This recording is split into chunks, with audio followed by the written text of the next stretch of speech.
So, what stood out to you this week? One thing. One thing That's that's what we'll start with. what. I look at the camera. Alrighty, I got you. One thing that stood out to me this week was the fact that this was evident of all the shows really. I think WWE and AEW have done a really good job of promoting and setting up matches for the coming weeks. Particularly like almost a good number of segments and even like the endings of matches set up for matches for the next week. And this is NXT, Dynamite, and even like Raw in certain cases. Right.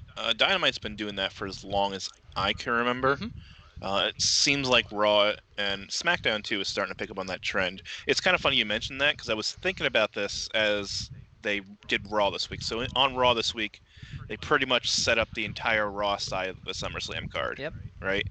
And this is in complete contrast of how they were kind of doing the pay-per-views post WrestleMania.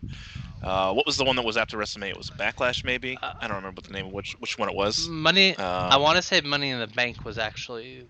Money in the Bank, maybe? No, it wasn't Money in the Bank. It was one of them, and they didn't reveal a single match on the card until the night of, like during the show. Like you Right. had an Yeah. inkling of what matches Oh might have yeah. happened, You're right. Yeah. but they were trying to do the whole suspense thing. People will tune in because they want to see what kind of matches we're going to put together for the pay-per-view. And to the credit of the performers, every time some BS like that happens, they really make it amazing.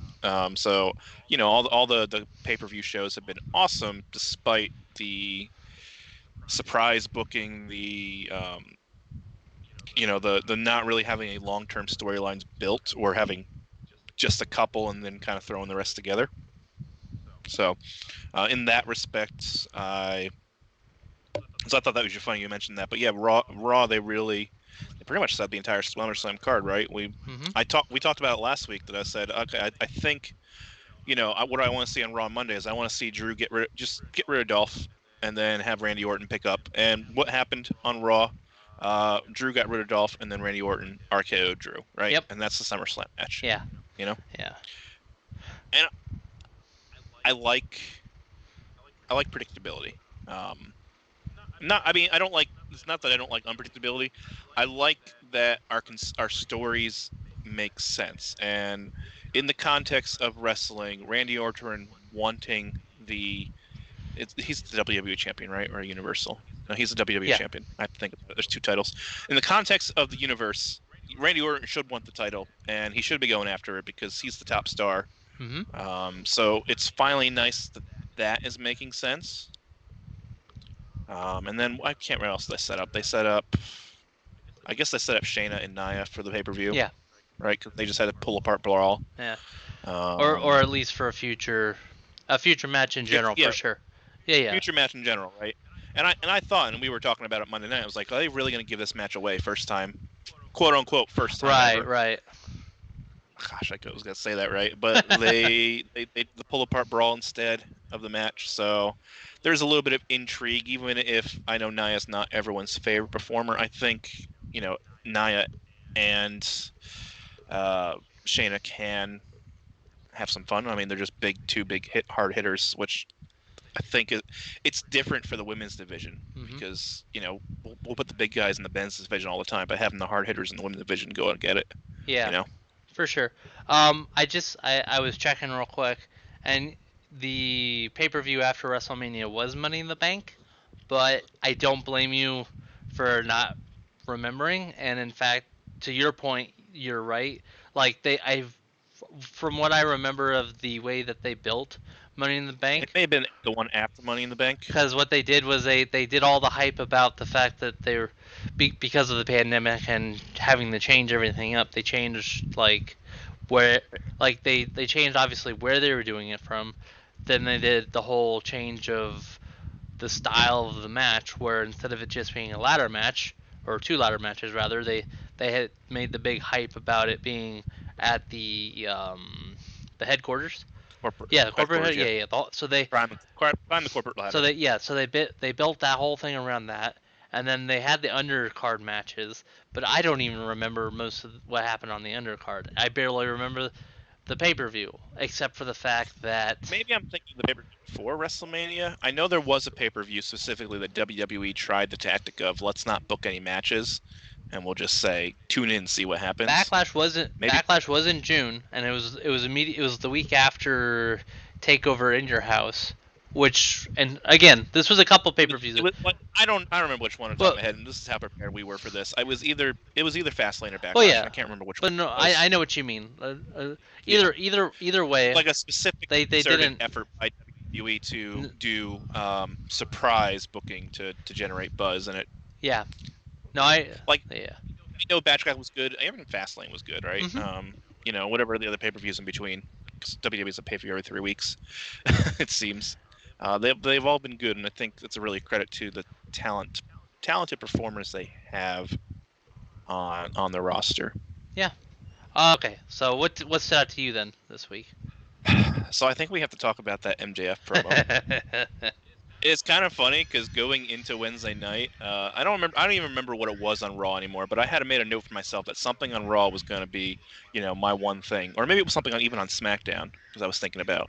But then MJF did his State of the Wrestling Industry promo, and it was both a great promo and a really weird and bad promo. So there was a couple. So we'll just get the negatives out of the way first. I think the random shots at WWE kind of took away from it, right? It's not so much he did a couple things, and ones I stand out is he talked about the other company being a company of titans, right? And criticizing AEW for that. It's just they do it so often that it's not shock value anymore. It's not funny anymore. It's just kind of sad. Yeah, I can Um, understand. I can understand and he compared John Moxley to Stone Cold, that. which is fine, right? I Uh, mean, that's I would argue that that's potentially low hanging fruit. It's pretty easy to compare someone to yeah, Stone Cold nowadays.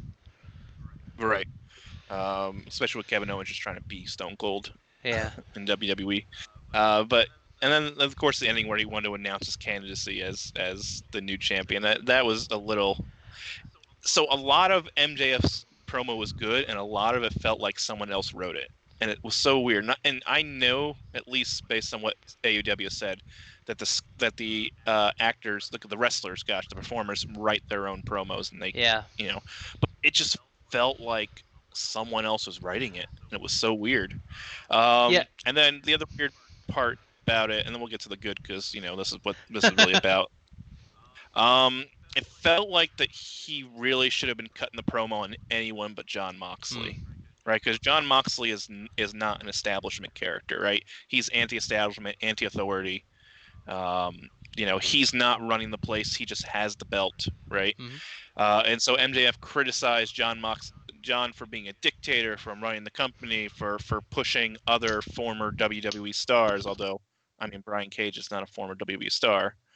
Uh, it felt like this is a promo he could have cut on Cody, cut on the Young Bucks, and I think he did definitely take a shot at like the Young Bucks for like the flippiness and not wrestling. And I think if he was more focused on what was wrong with AEW, AEW is not wrestling anymore. I'm wrestling. I'm undefeated. I think he missed the mark slightly, but it was really a great promo. He had lots of great lines. Um, and even though he made John Moxley to be like the source of all what was wrong with AEW, when he would actually maybe realistically with Cody or Chris Jericho, who are actually have power in AEW. Although maybe John Moxley does, I don't know, but I don't think so. It was really an awesome promo, despite that. Um, the line from the program that stuck out to me the most is that he looks down the camera and says, "My talent outweighs your tenure, John." Right? Yeah. Uh, and he did that he's going to be leading the company for 25 years, and that's a good promo, and it makes you, like, I know they've been waiting for like a big event to have MJF, but he's been the number one contender for like several months, Yeah. and then next week Darby Allin's getting a title shot. Yeah. Nah, it's I. why have the rankings if you're not going to follow them? And I know we're getting back to negative, but but Mhm. he was able to take that and use that because he mentioned that, look, it's strange to see me on AEW 2 weeks in a row, even though I'm the number one contender because they don't book me. Right? That felt real, Mm-hmm. and I think that was probably the best parts of his promos Mm-hmm. is him getting overlooked from a creative standpoint and a booking standpoint. He just meandered a little bit, but I think he was just trying to get as much of a rise out of the audience as possible. So that's why he took a shot at he took a shot at the Young Bucks, he took a shot at WWE, took a shot at things that people liked, Yeah. took a shot about Cardona, debuting with the company the same night, right? Yeah. That was what that was. Yeah. So I understand. I think that was more to get heat. Like MJF could be an awesome face with that promo, couple things, Yeah. but then he called Mark, so. Yeah. A couple points to that. I will say that was probably the weirdest thing about the overall vibe of the promo was the fact that at times it felt like a heel cutting a face promo. Right. But the way that he worded stuff was pretty like it was pretty evident that he was still very much being a heel, even if some of what he was saying felt like like real and true and stuff. Is like he's is kind of being a jerk about certain things as well. Right. And I do want to touch on the one weird thing about, kind of in agreement with you about one of the weird things about the promo was also it was I think what was weird to me was the fact that the part where he basically challenged Moxley for the title came at the very end after his music started playing. That felt a little weird from a timing standpoint, from a production standpoint. But Right. That's not really on him. yeah, that's not on him. But that's my point. Like that was like it was, but as it was something that I made note of when I watched the segment. It was just like that. I mean, I could see that being a purposeful choice, like MJF still saying he's overlooked so much that he ran over the time that was given to Yeah. him, so they played his Yeah, music. and I can see that too. Because he's supposed to do another address next week. Oh yeah, that's true. Yeah, he's doing an update next week. That's correct.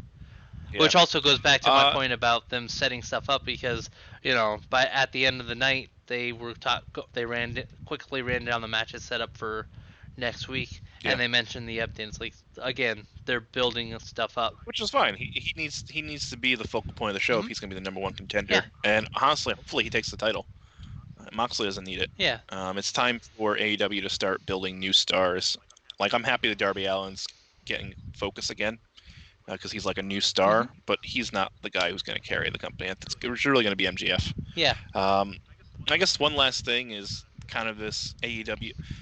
Sometimes AEW makes choices and you're wondering who's writing the show. So next week, he's going to do another State of the Union address. And then Chris Jericho and Orange County are going to have a debate.